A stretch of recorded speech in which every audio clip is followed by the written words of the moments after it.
The NHL is doing their part to provide sports-starved fans with a sense of normalcy by adopting a 24-team plan which will accelerate the return to the playoffs.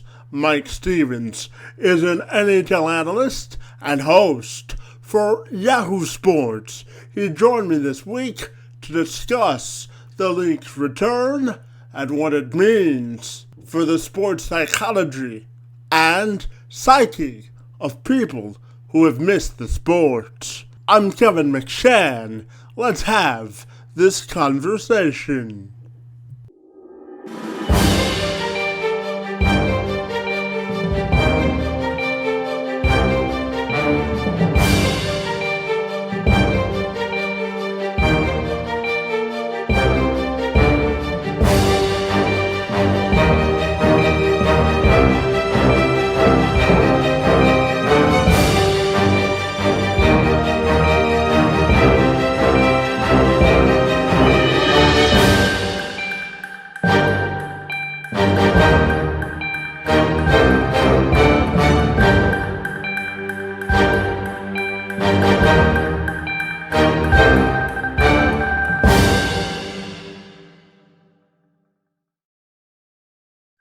So, Mike, first of all, I want to take some time to welcome you to Let's Have This Conversation, and we're excited to talk to you about the resumption of hockey this afternoon. Good to see you this afternoon. Thanks for having me on, man. I appreciate it. So when we look at the 24-team round robin return to play plan, I'll just start you off by asking what you think of the proposed return to play plan. You know, it's interesting. I mean, I like the round robin idea. You know, I was really kind of resistant to it at first, just because it seems so, out of the blue, and there were a lot of things there were a lot of moving parts, and like having an extra 8 teams, if my math is correct on that, which I think it is, in there. Like a team like the Montreal Canadiens, who had a 1% chance of actually making the playoffs when the games kind of ended.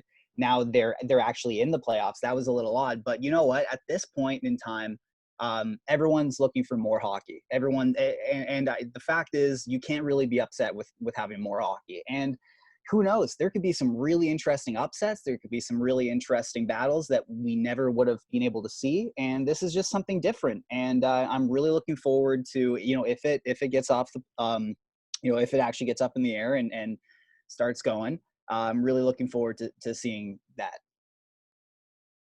And tell me, what do you think about the idea of jumping straight into the playoffs instead of resuming the regular season? Oh, it was the only way that it could have happened. It was the only way that this could have actually been a thing.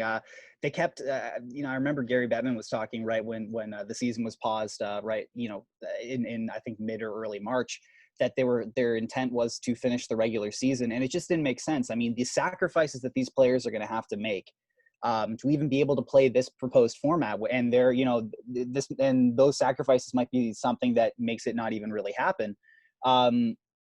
For a team like the Detroit Red Wings, who are way out of the picture and who weren't really playing for anything, for those players to leave their families, isolate for that, for it might have been like a couple weeks or a month up to that point, and really just sort of disrupt their lives like that for ultimately nothing. I mean, maybe just draft position or something, I guess. It just didn't make any sense. So I think, like the regular season, it's over. I think everyone kind of understood that it was over when the season was paused, and jumping right into the playoffs is when the hockey matters the most. And those training camps will hopefully allow these players to ease their way back into gameplay. But it's going to be really interesting to see, the entirely new dynamic of how teams succeed by, after such a long layoff. It's going to be a completely different kind of hockey that's being played. And before we get back to the health and safety questions, I'm just wondering your thoughts on potential matchups or storylines you're looking forward to unfolding once hockey resumes. Well, I mean, I'm really looking forward to obviously seeing the Leafs play the the Columbus Blue Jackets. I think that's a really, despite all the offensive firepower that the Leafs have, I think that's a really evenly matched series. I think that is, it's a coin flip, and I'm really, I'm just looking forward to being able to at least personally cover a playoff series, from the Leafs perspective against a coach like John Tortorella. So that's really interesting. I'm also, being a Leafs reporter, I'm actually really interested to see and excited to see the city of Boston kind of melt down because the Bruins have been quote unquote jobbed out of the number one seed. So that's going to be a lot of fun. And I'm looking forward to seeing potentially if Montreal can go and upset, Carey Price gets hot and Montreal can go and upset Pittsburgh. Like I said, they had a 1% chance of making making the playoffs when the season, was paused, and potentially they could go and knock off a powerhouse team like Pittsburgh and make a run. So the actual matchups I'm excited to see are the underdogs potentially, upsetting these giants that they're playing, and also might be a hometown guy here, but the Leafs playing a team that is very evenly matched and could play some very interesting hockey. And when we look at returning to play, obviously players are going to have to return to places all across the country. So I'm just wondering your thoughts on the whole safety plan and getting players back and isolated so that they can play hockey safely. That's the biggest hurdle, obviously. I mean, I don't even know if that's going to be possible. These players, there's been a lot of pushback from players recently as well. They've said, is it worth it? Is it actually worth it to disrupt my life or to put myself at risk, put my family at risk? I mean, in the NBA, I think it's Joe Ingles who said, could be wrong on that, but he said, if we're coming back to play this season, I'm just not going to. I'm not putting my family at risk like that. And as well with the thing is that the NHL is talking about testing. Testing. That's the most important part. First, players are going to have to self-administer tests, which I think is not a great way to do that, because we've all seen players, like Rudy Gobert. The reason why everything is shut down, at least initially, he was going to play through his coronavirus, symptoms, and before it was really confirmed positive. And we've seen guys like Patrice Bergeron and Gregory Campbell. They're playing through punctured lungs and broken legs. If you're in the middle of the Stanley Cup playoff series, you cannot. I don't think you can trust a player to give themselves a test and actually act on that, or act on the response or the results to that. And two, they're talking about daily tests. That's a lot of tests, and that could be a lot of tests that's taking away from the general public. So I think that there are a lot of hurdles there in terms of the safety. The angle, that's really what's going to get in the way of this. And as well, there's going to be so many different changes to the actual game. I mean, there likely be full face protection, no spitting, stuff like that. It's just, there's so many moving parts here in a game like hockey, especially with older coaches, stuff like that. So the safety measures are going to be the most, I guess, pose the biggest potential threat to this return to play plan. And tell me, I know that Gary Bettman came out and said hockey without noise is kind of pointless to play. So how do you think hockey without noise is going to work? You know what? I'm very interested to see how that works out. I don't know, but what I'm interested to see as well is if they do pump in, if they either pump in music or pump in crowd noise. I mean, that could be one thing, although it might look a little odd considering there are no fans in the stands. There will be completely new camera angles. It will be a completely differently framed broadcast. It might be a better framed broadcast. We might get to see a more intimate style of play or a more intimate view of the play, and give casual fans a more of an appreciation for the actual high-end skill and decision making that these guys have. At the same time as well, I'm interested because if you might be able to hear the players talking, and we all know that when you're playing hockey, a curse word or two can pop out there. And if these games are on CBC, that's Canada's national broadcaster. What's going to happen there? So like I said, there's so many moving parts here. I'm really looking forward to seeing that. And to be completely honest, I have no idea. If I had an idea, I'd be in charge of Sportsnet, or I'd be in charge of a rights holder. So you'd be a lot richer than you are now. Yeah, exactly. I'd be doing a podcast in a much nicer place than my parents' unfinished basement. That's for sure. So, yeah, it'll be really interesting to see that. I'm just as curious as you are. Now, I'm right in the middle of the epicenter between Detroit and Toronto because I live in Windsor. Mm-hmm. So it's really interesting to see the dynamics of the Red Wings rebuild and the Leafs charge to the playoffs. So I'm wondering if you can compare and contrast the two. And then secondly, can you tell me for the teams that don't play in the playoffs, how much of an advantage is it that they know that they can start focusing on their off season?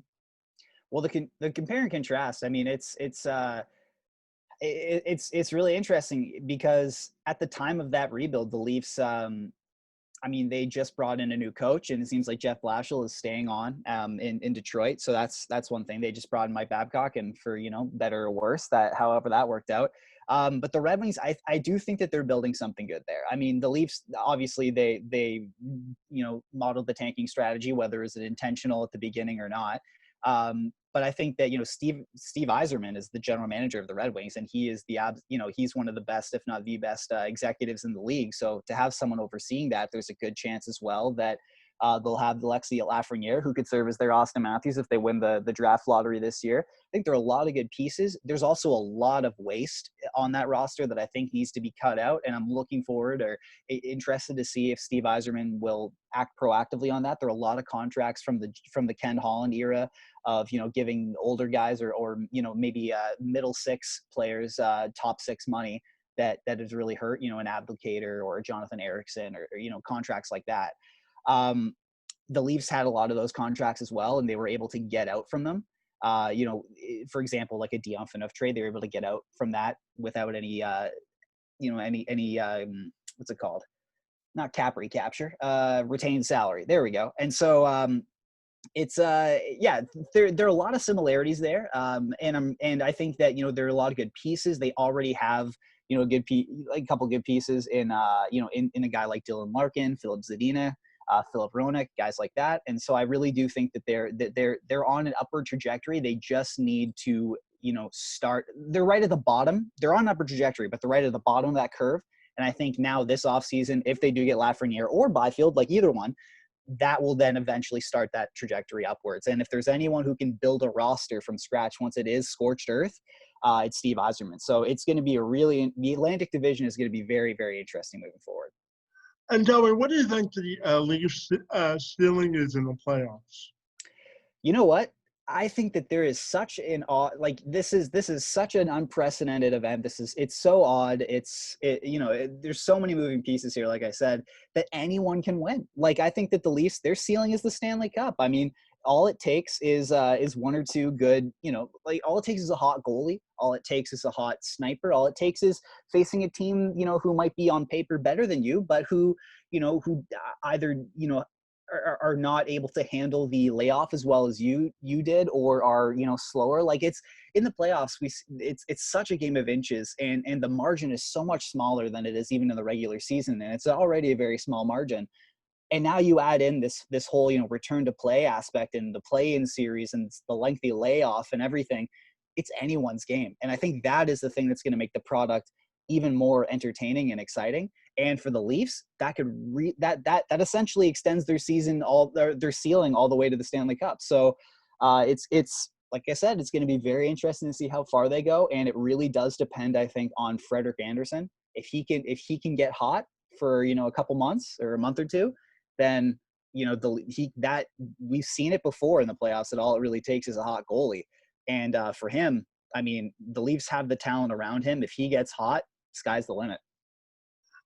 According to Todd Kriselman, the CEO and co-founder of Media Radar, a media advertising firm, combined, the major professional sports leagues could lose an estimated $1 billion due to the coronavirus crisis. However, Stevens says he's sure that NHL fans across the country will help the league make up the revenue because everyone is eager to see them drop the puck.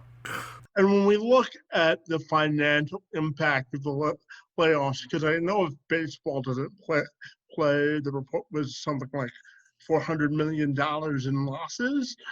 So can you tell me about if this plan doesn't come to fruition, or how do you think the league can recover from the financial losses from the virus? And that's a really tough question. I mean, the NHL is also a lot different than those other major sports leagues, since that they rely on gate revenue, and it's not even in the sense that that the season will be like, let's say that this return to play plan doesn't work, and the Leafs or not the Leafs, the NHL has to cancel the season outright. They like next season as well. They're likely, until there is a vaccine, there likely will not be fans in the stands, and there are a lot of teams who might really, really suffer from that. A lot of small market teams who rely on that gate revenue. There will have to be a new kind of industry shift in how to make up these losses, or there will be some really big losses in the salary cap. It's already rumored that it's just going to stay flat for the next few years, and that's going to impact the economic growth of the league, obviously, and also impact the way that teams are built, and how free agency is dealt with, and how and how players make decisions. So you know what, I really don't know how they would make up a lot of that revenue if they do end up having to cancel this, or if this return to play proposal doesn't work out, because that could be pretty devastating to a lot of small market teams who rely on those tickets and concessions and actual butts and seats to make money, opposed to a TV deal. For so many Canadians, hockey is a rite of passage and a signal of symbolism. So I asked Stevens how a potential return to the ice could boost the spirits of millions of Canadians. Oh, I think it'll be such a boost. I mean, this has been such a tough time for a lot of people. I think they're, not even economically, emotionally, everyone's stress levels are up like crazy. Normal life has kind of been stripped away, and I think that hockey, we all grew up with it. I think in Canada, it's been a part of our lives for so long, and I think even though it'll look a lot different than it usually does, even though it'll be a very different looking product, having that appointment viewing on your TV to go to at night, and be able to gather with your family, or with your significant other or someone around the TV, and watch the game being played at its highest level. I think that will be such a big boost. It'll be one step towards some sense of normalcy returning, and I think that is so important right now, given just how much of that is being stripped away in society, and how people are kind of floundering to get some kind of equilibrium. Hockey can bring that back. I don't think it's going to be the be-all end-all, obviously, and I think that it will look different, and it'll take some getting used to. But being able to have a conversation, for example, being able to talk to your friends about about the Leafs game last night, that is just going to, instead of the virus or everything else is going on, being able to talk, be able to call up your friend and say, hey, you see the Leafs game last night, or did you see the Red Wings game last night? It won't be the Red Wings because they're not playing, but No, it won't. You know what I mean? I think that'll be such a big boost. That'll really kind of impact the cultural morale of Canada, and I think be able to just kind of give people an escape. Everyone's lacking an escape right now. There are no kind of new movies coming out. There's no performances anyone can go to. There's no TV series that are dropping, other than Tiger King felt like it was 3 years ago, and so being able to have that appointment viewing, be able to talk about something that's current and happening, that isn't filling you with dread every day, it'll be really nice. When you look at when other sports come back, how hard do you think hockey has to compete for viewing audience once they have to compete with other sports? Well, it depends on the calendar of when hockey is going to come back, because it doesn't look like baseball is returning anytime soon. Basketball seems to be. It looks like the NBA might be returning. I think it was early August at the start, so that'll be interesting. The NHL seems to be proposing around that time. So I think people will be so starved to watch live sports that, the playing field will be whittled down a bit, and they'll be able to watch. I mean, look what happened with the NFL draft. I mean, I know that's a big product, but 55 million people watched it because they were so, Bored? starved. Yeah, so bored, really. Yeah, so because they were so bored, and so I think that hockey will get a big boost, and it could be introduced to a lot of people who normally wouldn't watch it. So that's if you can look for any positive angles to this, I think that's a big one right there. And Mike, we want to thank you for a few minutes and talking to us about the return on hockey on the show today. Thanks for your time and have a great day, bud. Of course, man. Thanks so much for having me.